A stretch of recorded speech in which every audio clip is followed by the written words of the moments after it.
Azan gagbe liasun hwe me le di ton sin azan konukun we go gbe di emetre mi bi mi mando dagbe mi kudo le wenu se a no e jero to o meteme le yo kanton ho bo mi na vlon kanton no mi do fongwe me ho mi kanado mi le yo ta iton de die mi atundo men jele CES gonu tanton go ho do men jele mi eromeyon to gan se jira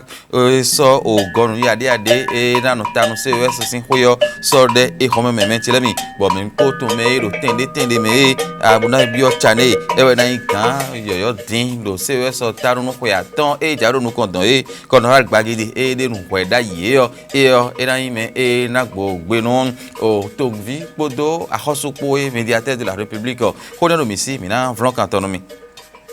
o tek mo ko fo ton teme e blole ko ye meton do bac sin ali no me ka je no kon boro no kon ton trongo e ko blo tito me ti le mi bo o me o blo o seri o de le yo ye we ro mo ye me ro baba ro bac ko ye ko ton sin ali no ye mo kenda hora ho bora gan ton trongo do bene ku gban bi ko ji mina vlon kantonomi tu bo ho de voler le voro misi bo mina so lo bo agonu ye le si ameti le mi.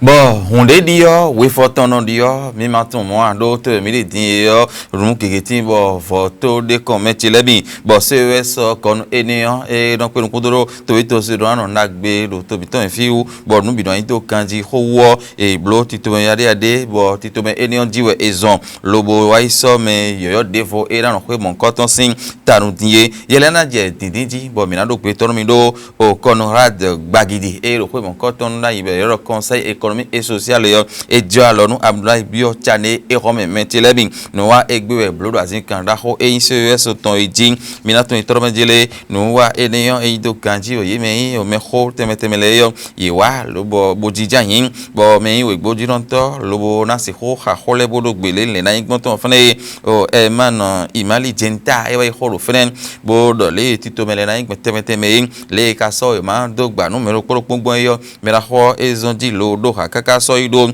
mi atno itoro jele to sugbeji teli do men jele ye me se amado gbeza temete boro so sin ogonu o mele yo ye bi huyo do gbe po lobo to itoro jele a o mele e wa no o tanu mi tin no kontan o Abdoulaye Bio Tchane e wa yin o menu kontan e so we manai me bi so adoji ni hudo peto konukundo po e we do so alodo jini do edo teme ede bawe hon e ka blo we ma so do gba sin no mon koton yo ye me konukundo po le bi hui we so we ba non eyin Abdoulaye Bio Tchane o de jin eni ogudu o kamado ka onu koton se we so ton le me bi so we ma do gba no elon do gbeto konukundo po dio gbeto konukundo po le bi hui we so we mani enen Conrad Gbagidi nen on e we ka do se we so sin tanu da yi ma otun wan me we go e me bi play lobo so we ma do gba na yo enen Pascal Eso ne e yin kamado ka we go bo gbeto konukundo po dio gbeto o konukundo po le bi hui so we mani mentelebing o Conrad Gbagidi e wa ho jenu kon ro fen e ti me pondo menjele nungbo o sunu kporopo afotonu kporopo ewe emi blodo CES sin o tanude iti bo azo temeteme emi wa do fene kun ko de budo ko nu kleun eni o menji o nu inu bo we cha ya de mi so bi o CES me le emi ko kan gbon azo temeteme e wa do fene yo ezonji lodo haton kaka so ido do fene mentile mi eni o gudu e ja lonu Abdoulaye Bio Tchane lobo azo e na dindenu mentile mi eni o gudu Abdoulaye Bio Tchane e lomo e ho we kan yo e CES ton itin e khoro fene me chele mi e ti me podo me chele azo e ro te kun mi e matere do ale mi so mi o tun lejin mi ka so ime boden o do mi ko gbon alide nu do to mi ton fin bogo ton nu dele deji hon ho e ro fi ti wo mi wa ye kun bi odo le na iko ton no mi lo tuburun e mi na gbija ton ne mi na wa gbon din bo wa zo e nu e mi anu kun e nu e do poropo ene e ji e mi le mi kana godo lo wa zo deji nunu konton le mina blogon kaka gbekli yo na si hotin do CES yo mina ho canton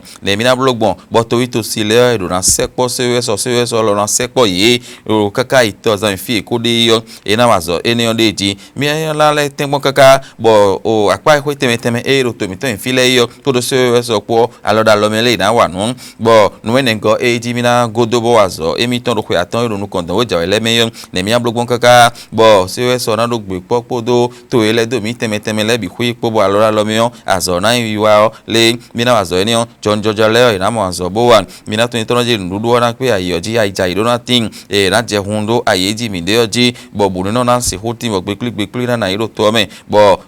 gomeon e na ponte bo fifa na tin do do le meon le mina hokan enele bi hui de jin mi ka ganje gbeta teme e le di mi bo na si hu wazo e yebo e na yin o buka unde jin hon mi la ho abdu bi o chane e dozo gbe ho enele bi hui ji do friend mi se yo mi je mi se ra hon abdu bi o chane e wa yin se so sinu konto din bo kono ra gbagidi yo e nkan bo gan nu konto se so ton yo e médiateur de la république hon na no ple gbe no tovi podo o tonugun kunle ko taji o to ganpo mina do hore voro mi do so ye hon wa yo o do hakosin azinka on dio e jono de do fane jono alopa te ka yan dio me yin to kun la gan e inzakota ton yo e hun kaka lo wa e do aloko gan ho mi na ho renu le do ezombo e wa fine yo fino nu e fino yo gbede yo mi gboro mina do to mak ahosu boko yo mi wa zakota sin tanu e we so mi yo mi ga tun lo mi na gbon tuto me yin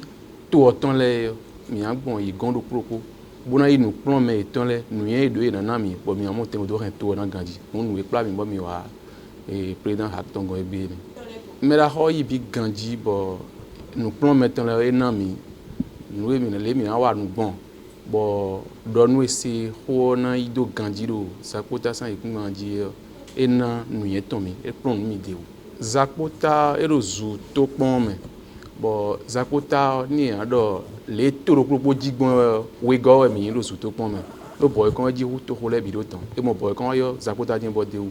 adagbi glo me jija glo hu e to pon la e lo dan le bi hui bo zakota bo de o zakota nu en dok nu mi o engle do mi na se be do e ze be to bi hui yo fi no de vous en fi le bi zakota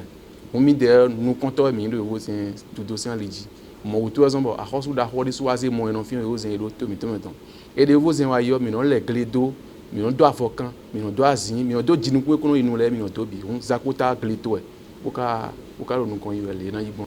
e so mi bo bi wa zakota yo mi bro nu e no do ita de le ayo jide mi pon re bo tun we da yi bo abe nu e mi hen mi amlo le e so mi toro mi yi fon gbe me na do couche sociale le yi ne wato do to me mi ye do puro bodo to nwe ouvert ni nwe hudo etan le do nwe blogbe aja ma ton asison jibo blo a mi be sin fini we to nwe blogbe mi jai bo pe yo mi je o mi ren mi ando dino podo nu wa do po e tino e komino podo tuto me de vole po mi ko inkanu aso pe gbigba gege tokunkun gege aso pe de ko inkpigba be ko hunu sinu bo ho ne le dion e ko mombo zan de voler do te baso be na be din e na yo bo mi na be cha bi we na mombo zan mon jen to kun li dio mi ko se to keke juru mele o ple to ho me a ko so man pe bo kun sin ya le nu kleme on ni de na do ha e ru mo me zakota vi e do fi ekpodo e do po ekpole gbe ho mi do bo na yin se do yo yin do fondo le me lo ko kun ke hoso o zakota to e ho de we yin mais podo conseil pour que sortant miro to vile bidado we lo enizi ha mi do agbande bo mero pour non si so a enizi ha mi ka do jire bo do ndi do enizi ha mi e na itadi nu kon ijena mi tan Bako e vi mi ton le ye hu lo me le mi atun do me jire sin kon le o zero me ro po tun to me hu da we e de yo e karo moncho azo e wa do friend wa le de ile nka je fine din le yo vi e mi ton e din bo mi ton yo ye ko do bako le yo o me kai me gboro nu kon ton gbon hu gan me le bi hu do bako hu ye hu ton sin ali nu e de o tito e mon ko ton mi je le konji bonu o le nu igben yo ma ti menu mi bako ho le de hu lo me yo me ti le mi ye me klon we ma do je G2 sin alileyo yewedo moye memetelemi e mlanyande do dationu yewedo moye meyane do o G2 po G3 po yera gaton tongbon do tito memetelemi bo kuyo o yemeblo o série D podo série C pour les yo yelo mo ye danu be hwe de bu amentelemi on ba kuyo ton G2 e we me e la gaton tongbon gombe ne kun dio bi huyen bo me karo tanu me bi hui metelemi o egbogbe Frederico Ryan ewe menu konton do ken o kenko e ba ide odio e mo foto no kun atom metelemi bo e jeji di bla ya foto no kun ene lo bo ewe menu konton e dinu ba ko ya ko bodo ke u me bi huye bo G2 we kablo bo karo ma home igreja catholique aton e ye ko Jean Baptiste ton do kuton we o me defo e bodo tuton yon enen ogu tegbe Ola Rewaju Gabriel eye de so e mokin do kodio a foto no kwanton adari jeji bo elomo e la gaton ton kon G2 e blomen total egbe e kare kandi ewe ma hobe de mentelemi do lycée technique e non pe no kondo no kwete adjosin ali no kodo mo jangi so do wa na sin ali no mentelemi e yodo o lycée technique commercial et industriel de Kandi fine e ma hobe ho me we go back ho ya ko ton mentelemi mais atongo e gosin agbo me kalavi a Rwandinu Sydney Josias Anderson e me atongo de sumoken a foto no kwanton do koji ho ya ko do back osin alinu bogosin o e ma hobe da ho e no yodo la école privée la grande académie ta bo me kalavi fine e gosin ho ye me pole yo iwa je tun ton pekwe do série de pole me mentelemi on back khoya kweton yeme agaton ton ngbon le po de bode uton le po le mi oyele mgbon le khoya kweton e ngben yo ene mi atun do men jele o kezan de ti beno soro te no alon lien zo atole yeme no gbata glome bronso atin podo kan po avoko ndende po bonon le wana bonon huzunde de suti tengbe bo e no inu lo bono sodo to bono sodo ajole yo no mon koton e tin do to mi to fi ma oton wa on kezan de ti beno soro te ye bo no si hudu kwe bonon le tamendo azo iton ye elo emina mo die yo no gbo ye yan lo lien zo ato lo ye karo vede de siwe mi jeti ayoji a e homeo azami tome nemi ka bon azami ton vetete mi ka se de kon aji ne ka de gon aji yo ye do chobo kale dole mi wanu azami ton wonu kon ikana tinde me ye do mi kon yele bon azami ton de wa mi le bi dai ni fo wa so lo me ni fo kanji bon wa so kanji ati lebi eti mais di de mi abi mi de o uvele wa supo ati efekwe ati di e mati bon ati de di o ido ima zelo ele no aza ewe na blole bon lebi a mi na je mo wu pi ma so de pe comprendre awa so be di amro na do aga wa tele bo afu o pe bo afu me ba na du ye ko bi idi no ba ke di ko gbo e ni na so mi to de wa mi le di but elesun all do to city ati elesun all diama bon me de pe ma ga wu ko ati di ma sino bí a pọ́n tẹlifíṣà yà tí lọ́wọ́ yìí ló kàn sí wa. Àzọ́yìn kan yòówù náà yọ̀rọ̀ kùtù mílẹ̀ mi náà ṣe àfọ̀ dídó dégbò mi lọ ṣáájú pọ̀ lọ́pọ̀ àpẹ inú ẹ̀tọ́ tó fẹ́ tọ́kọ̀ ọ̀sẹ́dẹ̀ mílẹ̀ mi náà wà ní ẹ̀. Ìnáko kan náà bọ̀ mí náà ṣe kàn kò ṣe dàpọ̀ jí bọ̀ pẹ̀tọ́ kan náà mọ̀ bẹ́ẹ̀ náà jàjọ́ ọ̀sẹ́dẹ̀ yẹn àzọ́bọ̀ mílẹ̀ mi náà wà ní ẹ̀. Vraiment àzọ́ mi tán dó àwùbẹ́ sùpọ̀ mọ́wọ́ yẹn kálẹ̀ bọ́ dó vivi sùpọ̀ bọ́ ní mìíràn tiẹ̀ mẹ́ àwùbẹ́ dídí mi lẹ́ mìíràn ṣe dó àpapọ̀ ìfowópamọ́ ado tieme beni minazi akpakwe claim do popo eno le tuka azolo fi de ve udi we no ta mi bi ba kon si azo e mi ka ti lo ta mi ro ba kon podo mi ye de ma uzi na mi ko mi no to ko tego mi to ba iblo endo me di kon aso e ton de ni pe kan de ko na do do nkan yi to ni ndo yin ponto egbe kele si akpakwe yin ndo yin ma kon azo te de mi te gbe dosi lo ma ti ko ten lo me un na do na je nde ko le pundo ni si gan do gan ni e ko pon de ni do gan da azolo na heje ni no me dagbe de e si gan no bo peto na mo bo na juro to ga yo de wa ti ye si ga bo mi ye si ga kwa lo na mi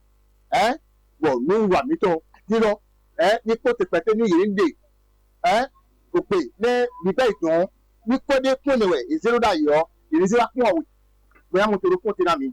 bo mi o sa mo to ro mo mi ma gbọ́dọ̀ be housing wo yede ira fu ira da pe pe tan sin you know na lo kakaka bodo ga you know mi le iro bai àti àtúntò ìlànà báyìí kákábọ̀ àkóyè àwọn àtúnyẹ̀ ló fi ẹ̀kọ́ lọ́kọ̀ àsọ ǹdẹ́wọ̀ ẹ̀yìn bọ̀ pẹ̀tẹ́ òkájẹ̀ dúdò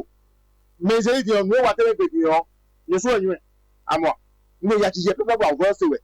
ní ǹdẹ́gbò máa kú ní ǹdẹ́gbò gbẹ́kọ̀ yìí wẹ̀ pẹ̀tẹ́ sọ̀rọ̀ ìjà èsì kan náà ndé àmọ́ yẹ kọ́lẹ́ ní ìlú wíwúrẹ́ ẹni gbogbo kúrò ní gbogbo sọ́àbíkọ́bẹ́ gbogbo kéénu pé yìí gbogbo àtikẹ́ kú ní pé yìí ẹni máa kọ́sẹ́rẹ́ ní láyé bọ̀ ìnábà yìí. Metilemi einzonu a dususuno hosho ehometon mina sodo frendo sino poroto chobe no hato kaka matonwa hoye jemisi edodo tenumi eje mi kodene hode voro misi lo camion plomi so yero na hoyo mina leko aji numi metilemi mi dogbe una jami toni iza